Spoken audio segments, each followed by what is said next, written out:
रावेन Glenn के रहस्यमय जंगल से लौटने के बाद एलेनोर को महसूस हुआ कि कुछ बदल गया था। उसके शरीर में एक अजीब सी थकान थी, और सबसे अजीब बात, उसकी हथेली पर बना चमकता हुआ निशान अब धीरे धीरे फैल रहा था।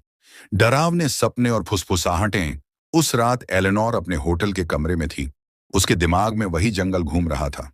पेड़, फुसफुसाहटें, वो परियां और वो भयानक हंसी। जब उसने अपनी आंखें बंद की, उसे एक सपना आया। वह उसी जंगल में थी। हवा में नमी थी, पेड़ धीमे धीमे हिल रहे थे, और अचानक, वापस आओ, एक मीठी मगर डरावनी आवाज। उसने चारों तरफ देखा, लेकिन कोई नहीं था।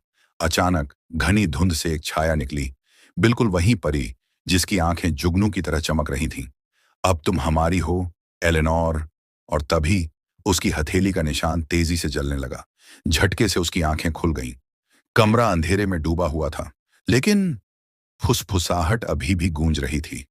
अजनबी की चेतावनी सुबह होते ही एलेनोर सीधा गांव की पुरानी लाइब्रेरी में पहुंची। उसे इस रहस्य को सुलझाना था। वहां एक बूढ़ा आदमी बैठा था, झुकी हुई पीठ, गहरी झुर्रियों वाला चेहरा और आंखों में थकान। तुम्हारी आंखों में डर है लड़की, उसने कहा। एलेनोर ने अपनी हथेली दिखाई।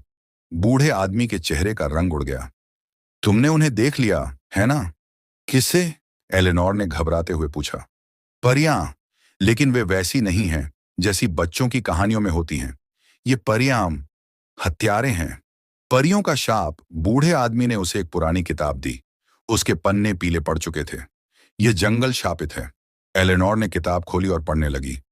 जो कोई भी मंत्र मुग्ध वृक्ष को छूता है, उसे परियां अपना निशान देती हैं। पहले दिन निशान धीरे धीरे फैलता है, दूसरे दिन सपने असलियत बनने लगते हैं, और तीसरे दिन एलेनोर का गला सूख गया। वह इंसान गायब हो जाता है। सच सामने आता है। उसने अपनी हथेली देखी।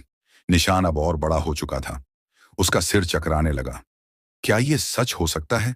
क्या उसका भी वही हाल होने वाला था जो उन लोगों का हुआ था जो कभी जंगल से लौटकर नहीं आए? तभी हवा में एक अजीब सुगंध फैली। बूढ़ा आदमी कांपते हुए पीछे हटा। वे आ रही हैं। अंधेरे में आंखें लाइब्रेरी की खिड़की के बाहर, घने कोहरे के बीच गहरी चमकती हुई आंखें दिखीं।